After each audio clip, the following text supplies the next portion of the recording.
It's Dustin Robinson from Mr. Cannabis Law. I always make sure I'm working with clients that really put quality ahead of anything, and really that's what we have with TBG Hemp. They're one of my clients. They're doing an incredible job growing here in the state of Florida. Just super impressive. I'm out here checking out their grow right now. It looks absolutely great. It's January right now in Florida, whereas most of the country right now is shut down because it's too cold to grow. Here in Florida, we're able to grow year round, and the sun is shining down, the plants are growing, it's looking great. So Brandon, tell me, what do we got here? What strain is this? What week are we in? Where are we at? Yeah, absolutely. So this is Emerald Flower from Greenpoint Research. We're currently in week 3 of flower, so we have about another 5 weeks to go. Actually, this crop is actually already sold to somebody out in Oregon that's looking for a fresh supply of product. I think one of the concerns that this particular buyer had was he used to have to buy 500 pounds for the entire year, and we came in and said, well, we have a consistent supply year round, so why don't you just buy from TBG Hemp? So I think with the genetics that Greenpoint has, I think it's really helped us out in some of the issues that we expected to have. But through pheno hunting and everything like that, they've really, developed a really nice strain for Florida. So Brandon mentioned Oregon. I know Dylan here grew out in Oregon for several years. What do you see as like the big difference between growing out in Oregon and growing here in Florida? Definitely. So let's talk about Oregon. It's generally a high desert climate. High desert brings in low relative humidity. Obviously here in sunny South Florida, humidity and cloudy days and rain showers happen every day. So thanks to Greenpoint with this genetic right here, Emerald Flower, we don't have to worry about the humidity. We don't have to worry about bud rotting on us. We just have a beautiful crop, and they really did the research, and so far for us, this has proven to be a winner. And awesome. We're really excited. Love it. So obviously you guys talked a little bit about this strain. Are there any other strains that you guys are growing that you guys are excited about? Yeah, absolutely. This year we're really excited working with Greenpoint. We're gonna get Bubba Kush certified from the guys out at Zoe Therapeutics. I think working with them over the past year, doing the research, making sure before we put something on the market that Florida growers will have a not as difficult of a time as they do with some of these other strains from some of the other pilot programs. So obviously we talked about some of the different strains you guys are growing. So how did you guys go about picking and figuring out which varieties were going to be good for this Florida climate? Yeah, so in Florida we're actually kind of limited to what we can grow based on the law. We have to purchase our genetics through a pilot program that's approved in the state of Florida. So we kind of took a different approach. We went to all the different pilot programs and we took their genetics, and this was the genetic that did, very well for us in the summertime even. I think this strain really is a good strain for the entry-level grower that's getting started in Florida. Tell me about your other facilities. How many square feet do you guys have? Where's your grows located? Tell me a little bit about how you're kind of covering the entire state. Yeah, absolutely. So as I touched on earlier, we have 4 locations throughout the state of Florida. This location in Homestead, we probably have about 50,000 square feet of indoor temperature controlled greenhouses, and then about another 100,000 square feet of just your typical greenhouses with no temperature control. And then we're growing outside in pots, so similar to your light dep in Oregon. We also have some field production in Homestead as well for some extraction. In Mount Dora and New Smyrna, those are all temperature controlled greenhouses, and that adds up to about 300,000 square feet. Again, for us, we didn't want to go in and fill up everything with one strain. We did our research, we scaled in slowly. I think Florida farmers, Florida nurserymen, go slow. Don't try to get rich quick. I think the genetics that are coming out now are gonna help you grow a lot better in the future.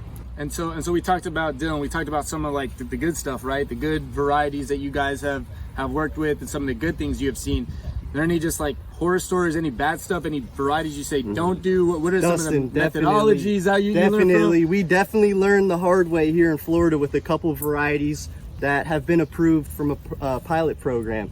And about week 4 of flower, all of our plants became hermaphrodites. So we had to throw away about 18,000 square feet of flower ready to harvest. And that makes you really want to stop. So we have converted to Greenpoint Research, and with this emerald flower, they offer another CBG, Fountain of Youth, which is also amazing. And those two have been proven in Florida. And as you can tell, the ladies are happy. Nice. So for me, you know, obviously I'm in the office doing my legal work. I'm not out here every single day, so I'm not as familiar with the plant as you guys are. So if we just get a close-up, if you could kind of just explain, like, what is it you want to look for in this plant for people who are trying to make sure that the plant is growing healthy and everything else? What is it you want to see in this Definitely. plant? So one of the things from the start is, as you can see here, our internodal spacing is tight, very tight. So that means that as you see, this open area will actually fill into one cola, one big bud.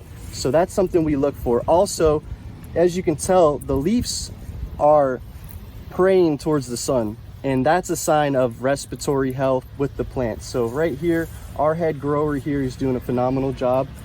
Something to look for that's not good is when you have a leaf and you have a lot of white spots. That's something to look for. You know, you being in the office, you don't get to see that stuff.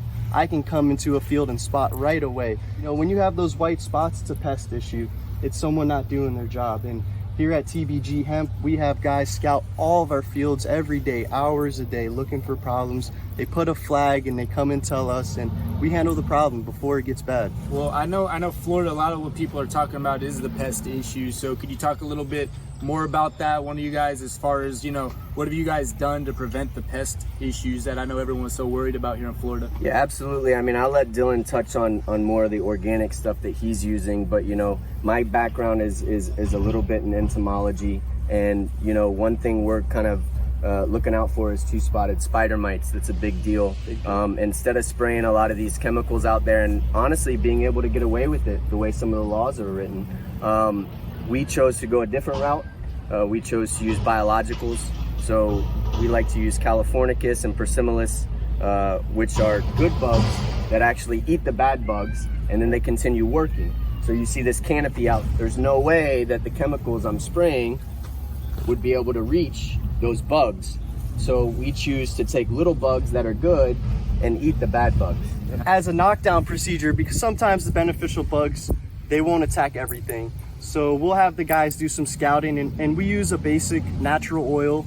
It's OMRI listed, so there's no harsh chemicals in it, you know? So we really tackle the bugs before it's a problem. It's something that farmers need to do. They need to walk their fields, they need to do the scouting, and it will save a lot of money on pesticide. Yeah, and I think that's one other thing to note too. You know, here at TBG Hemp, what we're focused on is transparency.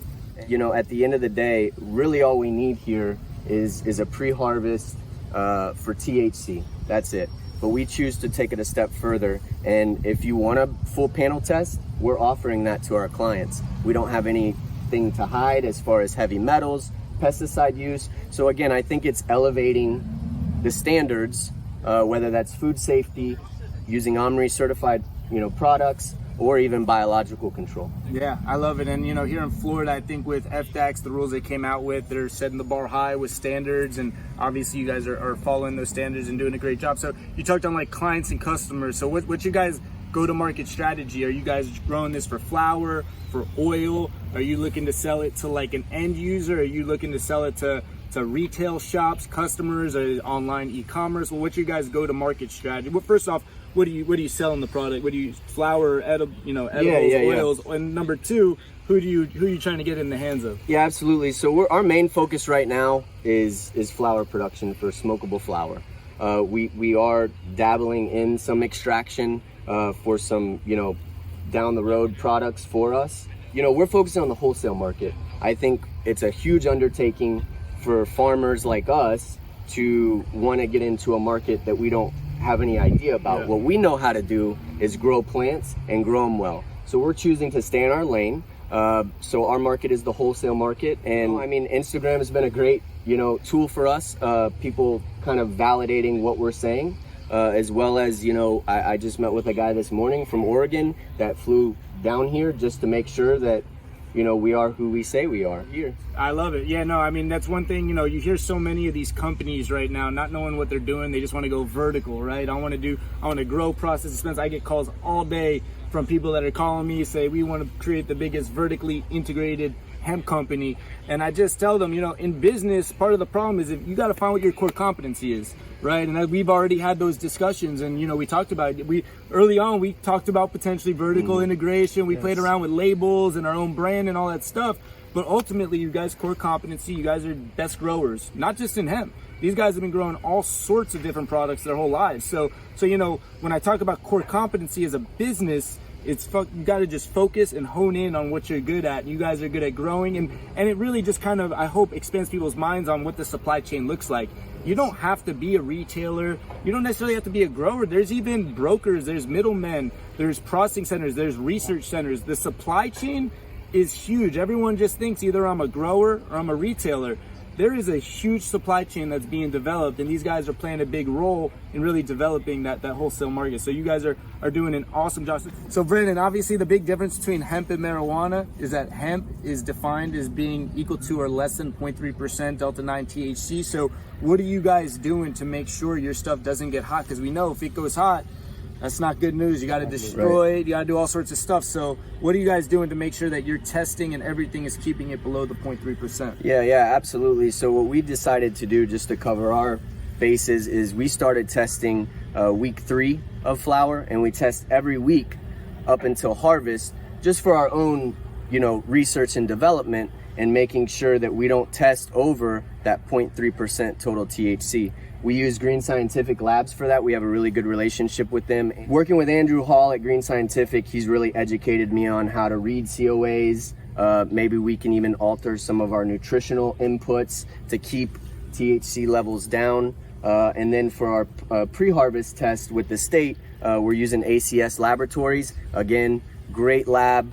They come out, their testers are amazing. So really, if you work with the laboratories, they're willing to work with you. Gotcha. Don't be scared of the labs. Don't be scared of Department of Agriculture, for that matter. At the end of the day, they want to work with the farmers. So I tell people, don't be scared about trying to grow this plant. Nobody's going to come and arrest you if you have an accident or something and you go over the. Well, speaking of arrest, I know yesterday you guys had a little issue. I wanted, it sounds like people didn't necessarily know that you were doing legal activities, and I got my shirt on. Hemp is legal. Hemp is legal. So tell me what happened yesterday. So yesterday I think there was a call in to the tip line. Again, we're down here in Miami-Dade County in Homestead, Florida, and we had some police from the narcotics division kind of roll in and kind of wanted to know what we were doing. I think that there is a lot of disconnect with a lot of these different law enforcement agencies. One question they asked us was, is there a database that we can look you guys up so we can focus on, more important stuff? And, the answer is yes, there is a database. So I think it's educating, your local law enforcement. Call them up and have all your paperwork and say, hey, would you be willing to come out and see what I got going on? I think the education is probably the strongest tool we have, especially with social media, to be able to educate people so that we're not wasting our time doing, And that's why I'm out here today. They came yesterday, and we actually invited them back today so that we could meet with them. We're going to be meeting with them in just a few minutes and kind of educating them on the difference between hemp and marijuana, how to tell the difference, how to get into the database. FDAX right now has a database where you could see who has these licenses. It's available to the public. So it's kind of crazy that the police department isn't even aware of this database. So I think, it's just no fault of theirs. No fault of theirs. It's just coordination among different agencies, and they've got their heads in different areas. So, I think it just goes back to how important education is in this industry. We are now stepping into a legal and regulated market for hemp, fully legal, federal, state perspective. This is fully compliant with every single law out there. And I think it's just really important that we just keep educating people as we get further into it. So last thing I want to ask you is, obviously people want to get your product in their hands. They want to buy their stuff. People also that are growing want to learn from you guys. I know you guys are all about the education. You guys are even helping your competitors out to kind of learn new things. So tell me, where can people find you? Website, social media? Yeah, absolutely. So you can find us at www.tbghemp.com. There's order forms on there. There's, you can punch in your information and we can get back to you. We're also very active on social media, on Instagram, at TBG Hemp.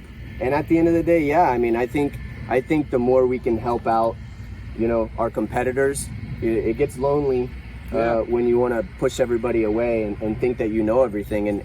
And we're pretty humble guys. Look, I mean, we're not experts in this field. We're just trying to open you with open arms here at TBG Hemp. Exactly. Yeah, absolutely. I think, you know, this industry has to grow with one another. You know, there's not just going to be one winner. Really, the industry's got to kind of share information, educate one another, so we could all just kind of figure out what's best, and the industry could continue to grow. So I think that's great, and definitely I love all the educational stuff you guys are putting out on social media. As an attorney, I'm not so totally familiar with some of the genetics, so getting to see your plants, you know, on social media and hearing some of the educational stuff you're doing, I know it helps me. It makes me better. And we appreciate you, Dustin, and all your associates at Mr. Cannabis Law, making the whole process a breeze, signage, contacting FDACs for us. It's really been a great, and we really appreciate you. Hell yeah. Yeah, and I think that's another thing to point on. You know, sometimes people try to cut costs, and when you do that, sometimes the costs are actually greater on the other side. I think with your law firm, it's just extremely easy. Call you up, send an email to one of your associates. Hey, we got this problem. Are we on the right side of this or the wrong side? And how do we get on the right side of that? And I think it's just really communication at the end of the day. And everybody working together. I think, you know, for me to say I did all this is a complete lie. For you, you know, it's a team effort. And, you know. Yeah, no, I think, you know, obviously it's fun to work with you guys. You guys, beyond just my clients, you guys are my friends. You know, we've developed a strong relationship over the years. So it's one of the most rewarding things I get in this industry is working with my boys and getting to grow. And what's great is it's not just the legal stuff. You know, we're strategizing, we're sharing information. I mean, things that are totally non-legal, we're talking about. You guys are even informing me. Sometimes you guys see a law, you'll send it to me. So sometimes I'm educating you on growing stuff and you're educating me on legal stuff. So I think it's just like, it's an unbelievable relationship, and we're kind of creating, I think, this ecosystem within Florida where everyone's getting around it, everyone's sharing information, and I think we're just going to see the industry just totally explode down here. Yeah, I definitely think there's a big enough pie for everyone. You know, we sold this crop. Listen, I'm short 200 pounds, so I don't have 200 pounds ready yet. Yeah. So, I mean, again, can I go to my competitor and say, hey, can you help me out? I need 200 pounds. So I think if everybody can just kind of work together. Yeah, and so obviously we talked just about Florida so far, but I know you guys got some stuff going on in New York. So real quick, I don't know how much information you want to give. I know there's a lot of stuff in the works, but what do you got going on in New York? Yeah, I mean, Dylan, if you want to talk about it, but just a rundown is, so we're growing smokable flower in New York as well in a fully automated greenhouse. So your indoor quality flower. Dylan, you want to talk about the facilities a little bit? It's a beautiful 250,000 square foot state-of-the-art Dutch glass greenhouse. Everything's fully automated by a Priva system and rolling benches. It's beautiful. Yeah, and at the end of the day, I think we're in this place now where we kind of have to try to be more efficient and use technology. And I think, you know, Commissioner Freed, the Department of Agriculture, working with a lot of these international companies, especially in Israel, I think we're working with them on some new technology that they're bringing to the States, and it's really cutting down our costs, you know. So I think the partnership, proving stuff works before we say it works, you know, and that's what we're doing here. That's awesome. Yeah. That's awesome. And it's great that you're going to have two, you know, kind of different states going. You could learn, you know, what works in Florida might not work out in New York, and obviously a very different facility, you know, high-tech stuff going on. You put a lot of money and energy into New York. So I think it's going to be interesting to kind of see the different methodologies, the different varieties that you guys start to see in different states. And ultimately, I know we've also talked about eventually segueing into the marijuana industry. So this is the cannabis plant, right? You know, it has less than 0.3% Delta-9 THC, therefore it's called hemp. But at the end of the day, I'm sure a lot of the stuff you're learning right now is probably transferable into the marijuana industry. Would you say that's accurate? Yeah, I mean, I think that there's definitely some a few minor tweaks here and there, but for the most part, exactly. We're preparing ourselves for the inevitability of marijuana on some scale. So yeah, absolutely. Marijuana has to be grown indoor here in Florida, so you know Correct. we're standing outdoors, so that's one of the differences. But like we've talked a lot about the differences of what would have to occur if you're indoors. I know you guys also are doing some indoor grow as well. So you know these guys here are learning how to grow the cannabis plant, whether it's hemp or marijuana. You know, there's some differences, but at the end of the day, you know, I'm trying to set up my hemp clients so that they at least have that option that when marijuana licenses become more available here in the state, they'll be able to potentially at least apply and try to transition into that. Not necessarily to get rid of the hemp. I think there's a place for the hemp industry, but I also think there's a place for the marijuana industry, and there's no reason why you couldn't potentially be doing both. So I think that's awesome. Thank you guys. You guys are awesome. Y'all are my boys. All right. And I'm pumped up about the future.